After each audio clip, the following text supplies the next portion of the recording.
नमस्कार, मैं अभिषेक उपाध्याय। आप देख रहे हैं टॉप सीक्रेट। सवाल यह है कि हाता के पंडित हरिशंकर तिवारी के बेटे विनय शंकर तिवारी को गिरफ्तार सिर्फ इसलिए किया गया है कि ये कंपनियों का मामला है या फिर बात कुछ और भी है। आज आपको पंडित विनय शंकर तिवारी की जुबानी सुनाएंगे। उनके जहन में क्या है, वो किस बात पर जोर दे रहे थे, आखिरकार गोरखपुर में ये ब्राह्मण विरोध वाला चैप्टर क्या है, आखिरकार हाता और मठ के बीच की वो पुरानी लड़ाई क्या है। पंडित विनय शंकर तिवारी का इंटरव्यू ये आपके सामने मैं रखूंगा। कुछ समय पहले का इंटरव्यू, लेकिन मुद्दे जो मुद्दे वो उठा रहे हैं उस पर आप गौर कीजिएगा। वो बड़े ही प्रासंगिक मुद्दे, किस तरह से योगी आदित्यनाथ का जो मठ है और तिवारी हाता पंडित हरिशंकर तिवारी का, उसके बीच में एक राजनीतिक वर्चस्व की लड़ाई वहां पर रही है। और जब से योगी आदित्यनाथ मुख्यमंत्री बने हैं तब से हाता को इस वर्चस्व की लड़ाई में शिकार होना पड़ा है। इस बात को भी वो सामने रख रहे हैं। कभी छापा पड़ रहा है तो कभी गिरफ्तारी हो रही है, कभी चबूतरा तोड़ दिया जा रहा है। पंडित हरिशंकर तिवारी की एक प्रतिमा लगाने के लिए चबूतरा तोड़ दिया जा रहा है। तो सवाल ये उठ रहा है कि ये जो पूर्वांचल में ब्राह्मण बनाम ठाकुर की एक बहुत पुरानी ये जो एक वर्चस्व की लड़ाई छिड़ी हुई थी, जिसके दो प्रतीक स्तंभ माने जाते थे, कभी वीरेंद्र शाही, हरिशंकर तिवारी ब्राह्मणों में, और उसके बाद वीरेंद्र शाही के बाद जिस तरह से योगी आदित्यनाथ ने कमान संभाली और ये कहा गया कि ठाकुर बनाम ब्राह्मण की राजनीति में एक नए राजनीतिक छत्रप का उदय हो गया है। और वही योगी आदित्यनाथ जब से सीएम बने हैं तब से क्या हाते पर उनकी खास तौर से निगाहें हैं क्या, ये सवाल खड़ा हो रहा है। और ये पंडित विनय शंकर तिवारी यानी कि पंडित हरिशंकर तिवारी के जो छोटे बेटे हैं, ये उनकी गिरफ्तारी का ये ब्राह्मण कनेक्शन क्या है, जिसको लेके बहुत चर्चा हो रही है। इन सब मुद्दों पर हमने विनय शंकर तिवारी से बात की। इस बातचीत को सुनना इसलिए बहुत जरूरी है कि आज उनको गिरफ्तार किया जा चुका है। आरोप ये है कि 752 करोड़ समथिंग का एक घोटाला है जिसके एवज में उनको गिरफ्तार किया गया है। लेकिन दूसरा पहलू ये भी है कि उनके बड़े भाई भीष्म शंकर तिवारी, कुशल तिवारी का भी हमने इंटरव्यू किया। उन्होंने जो बताया कि वो एनसीएलटी से केस जीत चुके हैं, वो आर्बिट्रेशन से केस जीत चुके हैं, सरकार का उन पर करोड़ों बकाया है और इसके बाद भी अरेस्ट कर लिया गया है। और यही सवाल खड़ा हो रहा है कि ये लड़ाई सिर्फ और सिर्फ ये कंपनियों या अवैध खाते की, या फिर ये बाबा बनाम हाता और ब्राह्मण बनाम ठाकुर की है। सुनिएगा विनय शंकर तिवारी को गिरफ्तारी से पहले। हमारे साथ मौजूद हैं विनय शंकर तिवारी, समाजवादी पार्टी के राष्ट्रीय सचिव हैं। पंडित हरिशंकर तिवारी जो गोरखपुर में चिल्लूपार से विधायक और बड़े ब्राह्मण नेता के तौर पर स्थापित रहे अपने पूरे जीवन काल में, उनके बेटे हैं। उनसे हम बात करते हैं। विनय जी, बहुत स्वागत है आपका हमारे न्यूज नेटवर्क में। और आपसे मेरा पहला सवाल ये, देखिए आपसे जब मैं बात कर रहा हूँ तो बैकग्राउंड में मुझे पंडित हरिशंकर तिवारी जी की तस्वीर दिखाई पड़ रही है। अब मैं सवाल इसी तस्वीर से शुरू करूंगा। देखिए पूर्वांचल में जितना हम लोग ने देखा और समझा है, पूर्वांचल में पंडित हरिशंकर तिवारी एक बड़ी शख्सियत रहे, उनका बड़ा नाम रहा। और साथ में हमने ये भी देखा कि एक लगातार एक संघर्ष भी चला वहाँ पर पूर्वांचल में, और उसकी भी कोर में कहीं ना कहीं से ब्राह्मण का इशू था।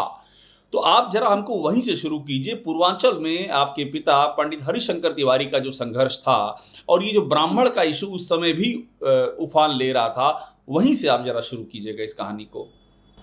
देखिए अभिषेक जी, ये संघर्ष प्रारंभ होता है गोरखपुर विश्वविद्यालय की स्थापना काल से।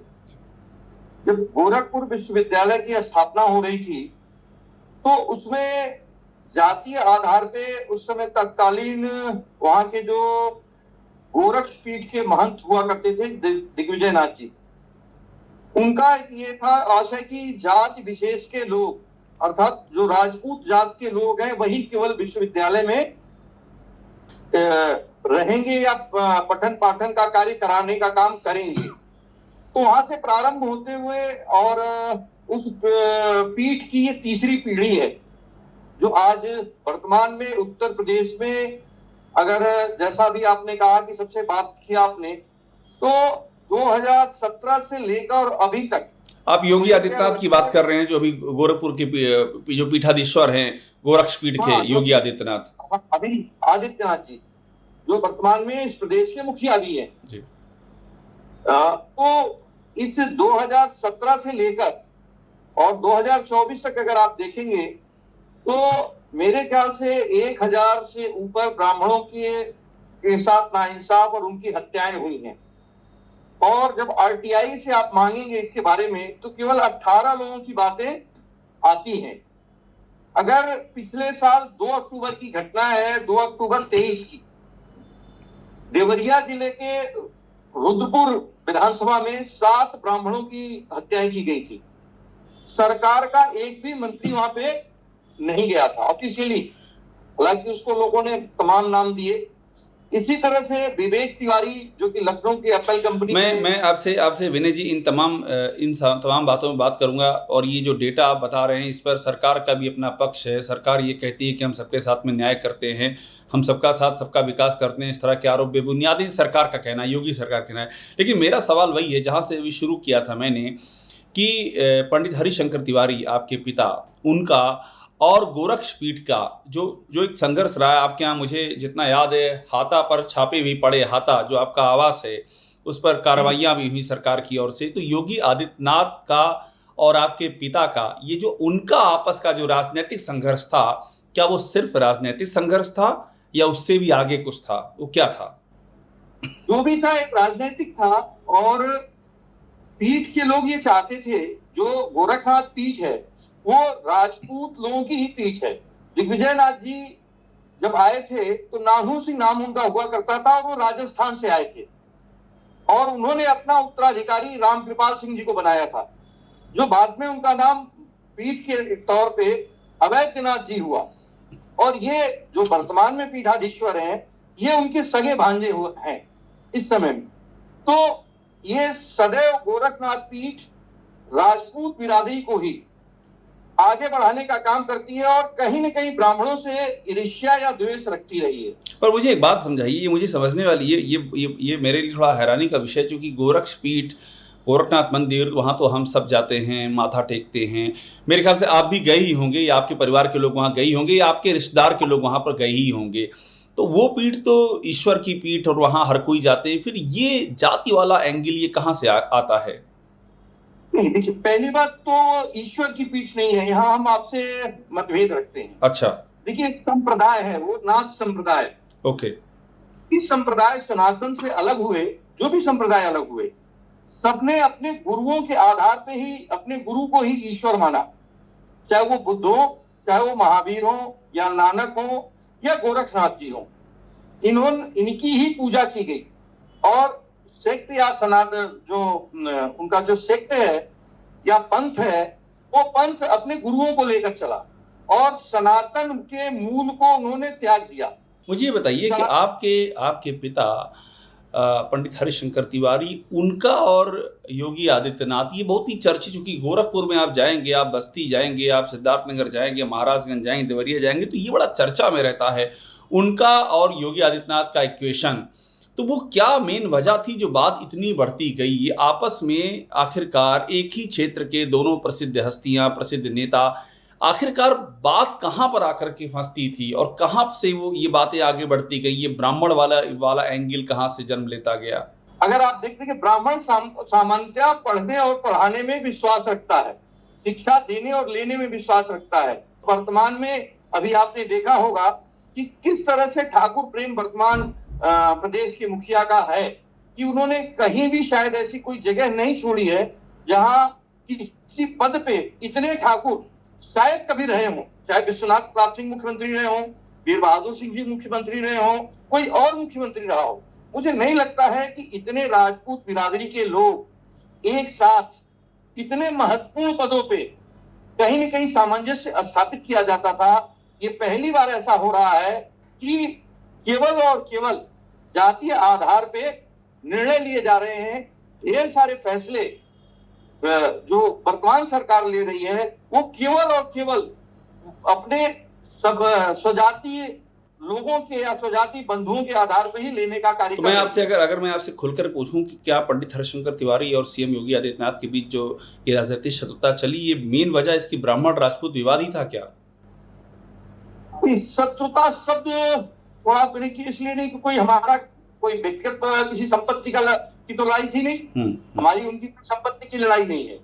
लड़ाई ये है कि हम लोग मैं ये इसे चाहते हैं कि राजनीति जो चलिए मैं इसे राजनीतिक लड़ाई का नाम दे देता हूँ। राजनीतिक लड़ाई जो ये छिड़ी, इसकी जड़ में क्या ये ब्राह्मण राजपूत विवाद ही था पूर्वांचल का? इसमें कोई शक नहीं है।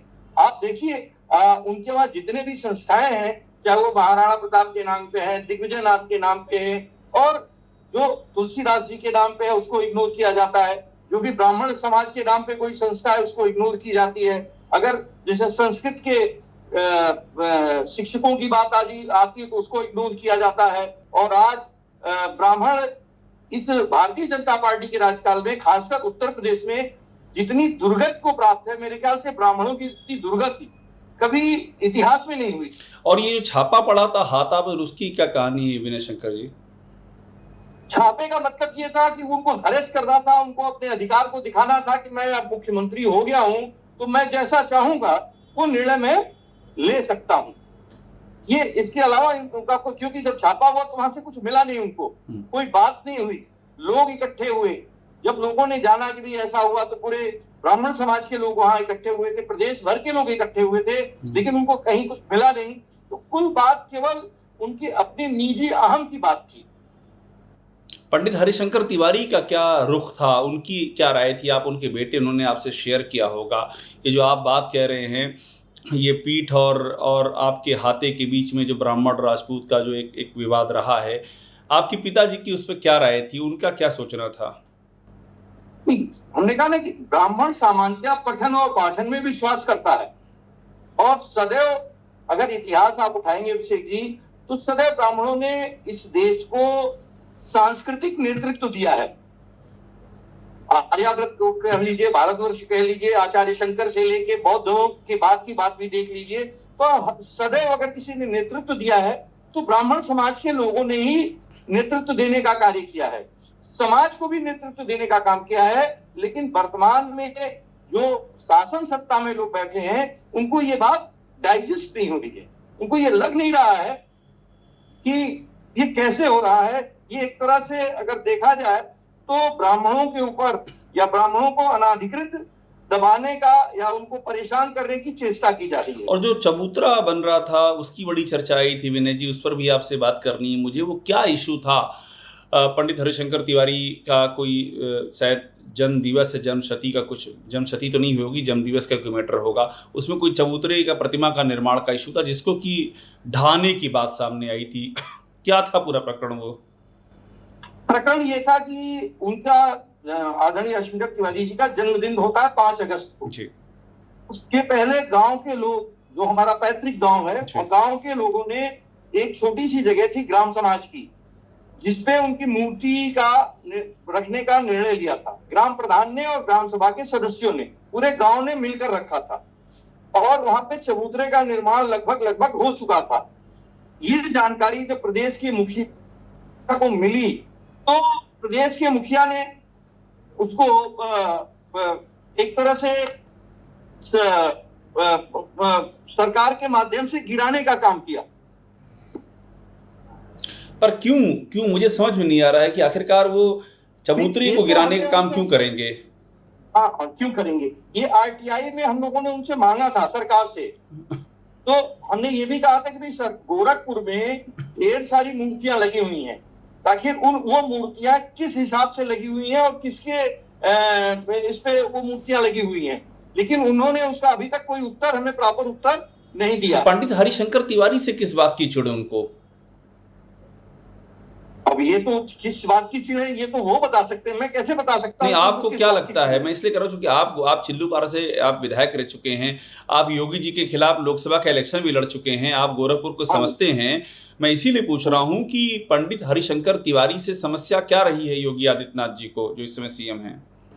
मुझे तो लगता नहीं कि ऐसी कोई समस्या होनी चाहिए, और केवल समस्या है तो वो उनको अपनी जाति आधार को कि राजपूत श्रेष्ठ है या ठाकुर श्रेष्ठ है, इसके या उनका अहंकार श्रेष्ठ है। इसके अलावा तो कोई चीज ऐसी, क्योंकि देखिए हमारी कोई संपत्ति की लड़ाई है नहीं, तो विचारधारा हमारी उनकी अलग अलग है। हम दोनों लोग दो विचारधारा से रखते हैं। हम लोग सेकुलर विचारधारा में विश्वास करते हैं, उस सेकुलर के अगेंस्ट हैं, और ब्राह्मण सदैव सेकुलर रहा है। आप इतिहास उठाइए, तो ब्राह्मण तो सदैव से आप ये कह रहे हैं कि ब्राह्मण होने के नाते पंडित हरिशंकर तिवारी को टारगेट किया गया योगी सरकार के द्वारा, ये आप कह रहे हैं? मैंने बिल्कुल सत्य है, ये कह नहीं रहे, यही सत्य है। और ये इसलिए चूंकि आपका ये कहना है, आपका ये आरोप है कि ये ब्राह्मणों के खिलाफ एक सोच, एक मानसिकता है जिसके चलते ये सब हो रहा है। इस सत्ता और आप सीएम की जहां तक बात है उसमें ये भी आप आरोप लगा रहे हैं? नहीं, आप देखिए, आरोप नहीं, ये प्रमाण है हमारे पास। ये प्रमाण है उत्तर प्रदेश में पिछले 7 सालों में ब्राह्मणों की क्या दुर्गति हो रही है।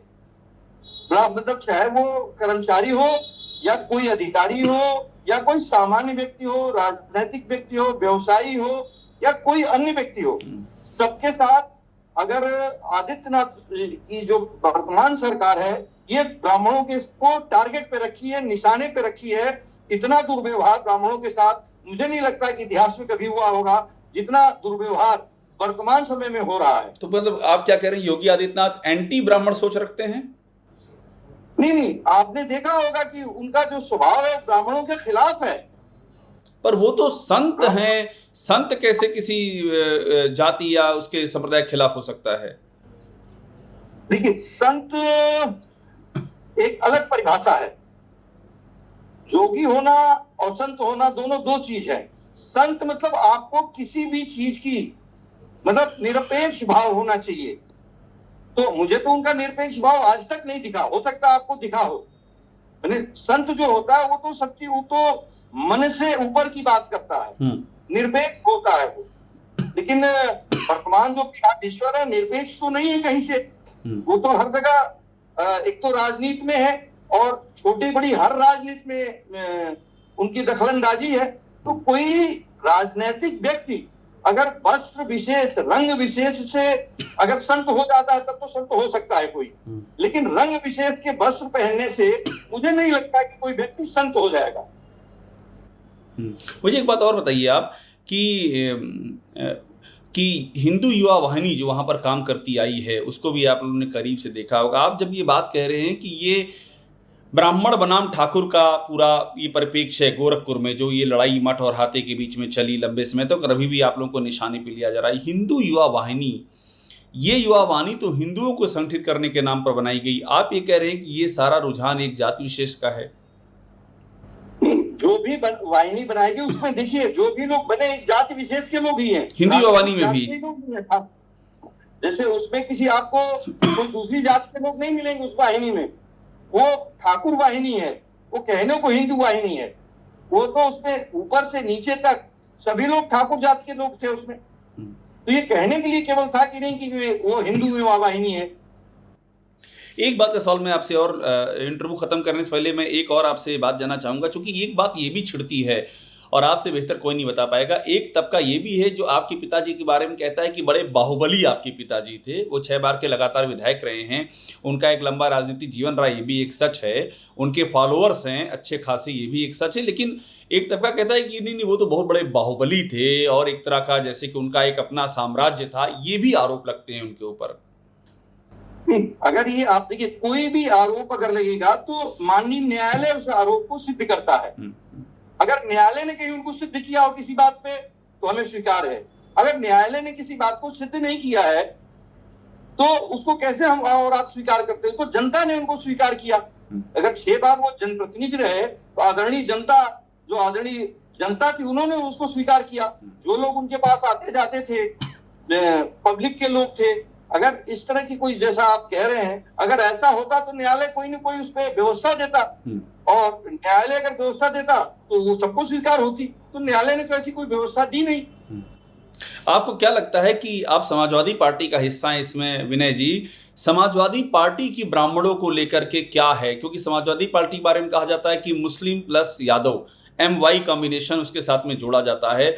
आप पंडित हरिशंकर तिवारी के लड़के हैं और उनका नाम जब भी लिया जाता है ये एक्नॉलेज किया जाता है कि वो बड़े ब्राह्मणों के एक बड़े अगुवा रहे हैं। तो समाजवादी पार्टी जो है वो किस तरह से ब्राह्मणों के हितों का संरक्षण करेगी, जबकि उस पर ये कहा जाता है वो तो मुस्लिम प्लस यादव, ये जो आरोप उसके ऊपर लगाया जाता है, इस पर क्या कहेंगे आप? आपने अपने आप के लिए आरोप लगाया जाता, सत्यता नहीं है। जो सत्यता होता तभी देखिए माता प्रसाद पांडे जी को नेता प्रतिपक्ष बनाया गया है। जो कि ब्राह्मण समाज से आते हैं, और नेता प्रतिपक्ष लोकतंत्र में कितना महत्वपूर्ण होता है, मुझे लगता है कि आपसे बेहतर और कोई नहीं जानता होगा इस बात को, कि जो पत्रकार हैं आप, इतने बड़े दिन सबको कवर किए हैं। तो अगर समाजवादी पार्टी ने ये निर्णय लिया कि किसी ब्राह्मण को नेता प्रतिपक्ष बनाया जाए, तो ये आरोप तो निराधार हो गया ना।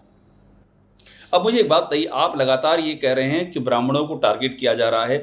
मोहित पांडे के साथ जो हुआ, आपने पूरी घटना का ब्यौरा आपकी जानकारी में होगा, पुलिस कस्टडी में मौत होना मोहित पांडे की, ये आपको कितनी बड़ी घटना लगती है और इस घटना के संकेत क्या दिखाई देते हैं आपको? नहीं, एक मोहित पांडे नहीं है। अब मतलब आप देखिए कि एक मोहित पांडे तभी ताजा है कि 2 या 3 दिन पहले की घटना है ये। पहले ढेर सारे मोहित पांडे ऐसे हुए हैं जिनकी हत्याएं हुई हैं। तो अगर आप देखेंगे तो एक लंबी फेहरिस्त है। और जैसे कि आपने आपने मुझसे कहा कि बहुत सारी बातें होती हैं आरोप के दायरे में आती हैं, तो आप जो ये बातें कह रहे हैं ये भी तो उसी आरोप के दायरे में आएंगी। नहीं, आरोप तो, लेकिन आरोप तो प्रमाणित दिख रहा है ना।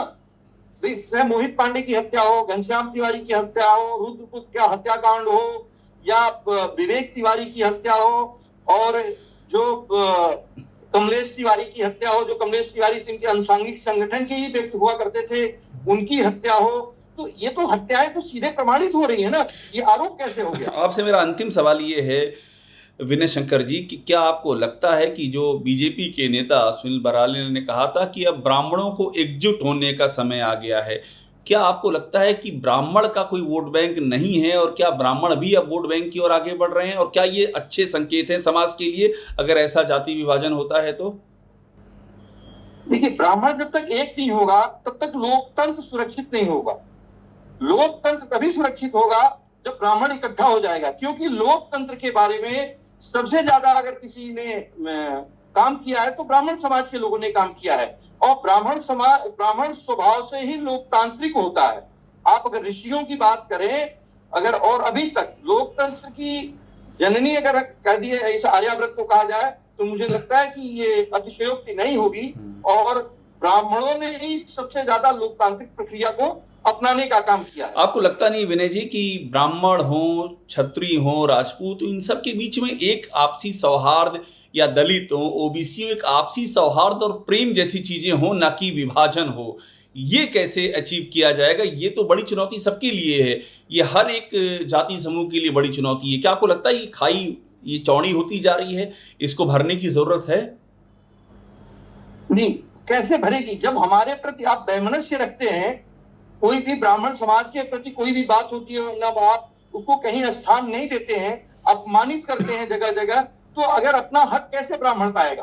पढ़ने में आप उसको जगह देंगे नहीं, नौकरी में उसको जगह देंगे नहीं, पोस्टिंग में उसको जगह देंगे नहीं, राजनीतिक रूप से ब्राह्मण के नाम पे उसके सब समाज के लोग मिलकर उसको हराने का काम करेंगे। तो जब तक इकट्ठे नहीं होंगे, क्योंकि लोकतंत्र में तो इकट्ठा जो लोग इकट्ठे हुए, भाई अगर प्रदेश में देखा जाए तो जो लोग पॉइंट में हैं, जिनकी जातियां, तमाम ऐसी जातियां जो पॉइंट में है, 1% भी पूरा नहीं है। हम तो उत्तर प्रदेश में लगभग 16% हैं, और हम इकट्ठे नहीं हो पा रहे हैं। और जिस दिन हम इकट्ठे हो जाएंगे तभी हमारा कल्याण होगा, तभी ब्राह्मण समाज का कल्याण होगा। विनय जी, बहुत धन्यवाद हमसे बात करने के लिए।